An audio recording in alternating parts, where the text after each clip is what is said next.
नमस्कार, तुम्हा सर्वांचं पुनश्च एकदा आपल्या स्टडी पॉईंट या यूट्यूब चॅनलमध्ये स्वागत आहे। अन्यथा मी सुद्धा आशा सेविकांसोबत उपोषणाला बसेन, सुप्रिया सुळेचा सरकारला इशारा। या ठिकाणी तसेच या ठिकाणी राज्यातील आशा वर्कर यांच्या मागण्या ताबडतोब सोडवून न्याय द्यावा खासदार सुप्रिया सुळे याबद्दल सविस्तर अशी माहिती आलेली आहे।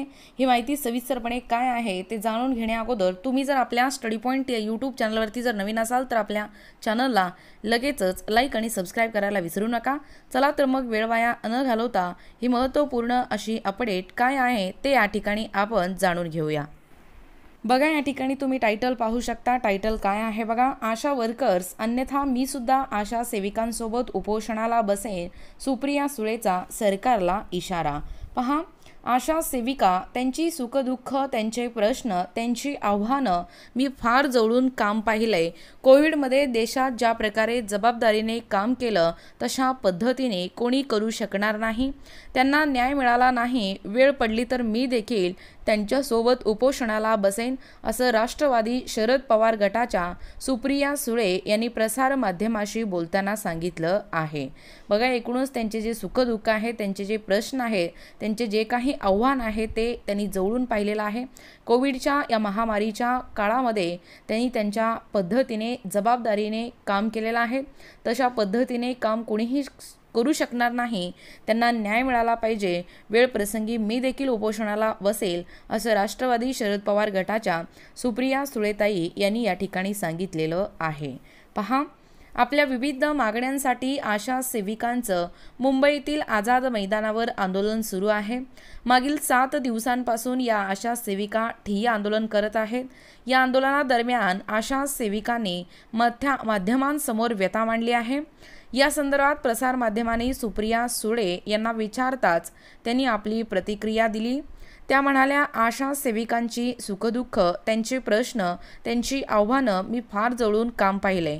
कोविडमध्ये देशात ज्या प्रकारे जबाबदारीने काम केलं तशा पद्धतीने कोणी करू शकणार नाही।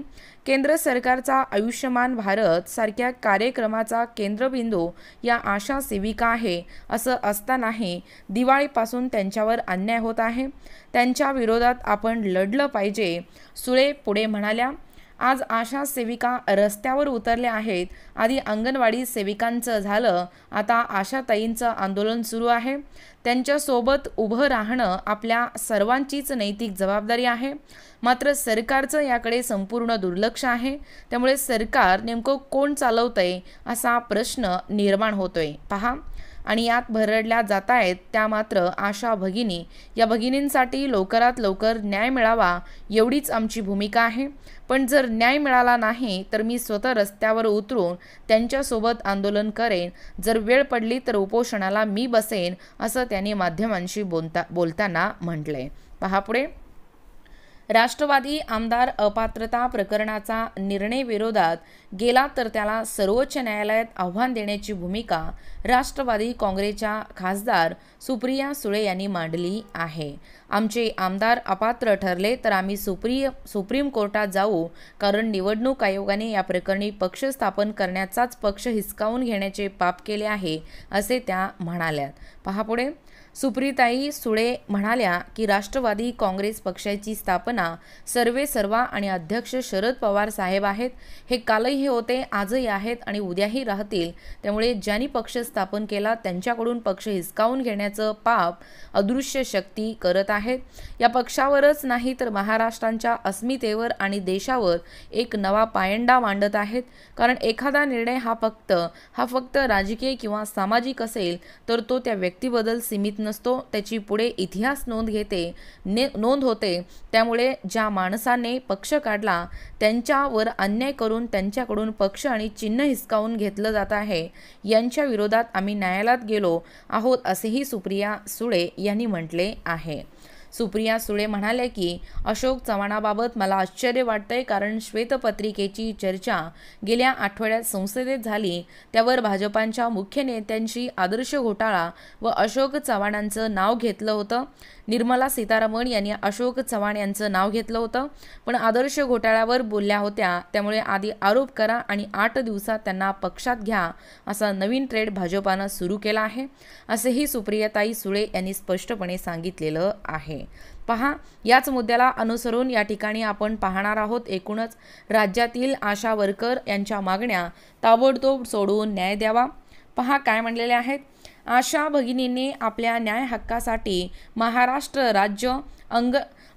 राज्य आशा गटप्रवर्तक कृती समितीच्या माध्यमातून आझाद मैदान मुंबई येथे आंदोलन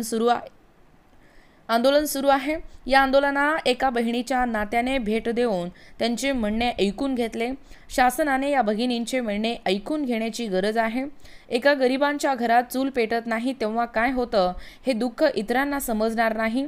शासनाने या अंगणवाडी आणि आशा भगिनींच्या मागण्या मान्य करून त्यांना न्याय द्यावा, ही नम्र विनंती, अशी मागणी माननीय खासदार सुप्रिया सुळे यांनी केली आहे. आशा सेविका निर्णयावर ठाम. पहा, राज्यातील जवळपास 30,000 आशा वर्कर आणि गटप्रवर्तकांनी शासनाने केलेल्या घोषणांची अंमलबजावणी व्हावी, यासाठी शासन निर्णय जाहीर करा, अशी मागणी करीत शहापूर ते मुंबई लॉंग मार्च काढला होता.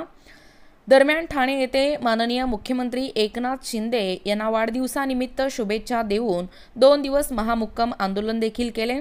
त्यानंतर हजारो आशा सेविका आझाद मैदानात दिवस रात्र आंदोलन करीत आहेत. बुधवारी झालेल्या मंत्रिमंडळ बैठकीत आशा सेविकांच्या आंदोलनावर चर्चा झाली. नेमके बैठकीत काय झाले तर बघा, एकूणच याबद्दल सविस्तर अशी माहिती या ठिकाणी आपण पाहिलेलं आहोत. जसे की या ठिकाणी आशा वर्कर या गटासाठी, अन्यथा मी सुद्धा आशा सेविकांसोबत उपोषणाला बसेन, अशा पद्धतीने सुप्रिया सुळेचा सरकारला इशारा, याबद्दल सविस्तर अशी माहिती या व्हिडिओच्या माध्यमातून आपण पाहण्याचा व कव्हर करण्याचा प्रयत्न केलेला आहोत. अशाच प्रकारचे नवनवीन अपडेट पाहिजे असतील किंवा तुम्ही जर कोणत्याही स्पर्धा परीक्षेची तयारी करीत असाल किंवा तुम्हाला जर आमच्या अध्यापनाचे व्हिडिओ आवडत असतील किंवा तुम्ही जर आपल्या स्टडी पॉईंट या यूट्यूब चॅनलवरती जर नवीन असाल तर आपल्या स्टडी पॉईंट या यूट्यूब चॅनलला लगेचच लाईक आणि सबस्क्राईब करायला विसरू नका. भेटूया अशाच पुढच्या नवीन व्हिडिओमध्ये. तोपर्यंत धन्यवाद.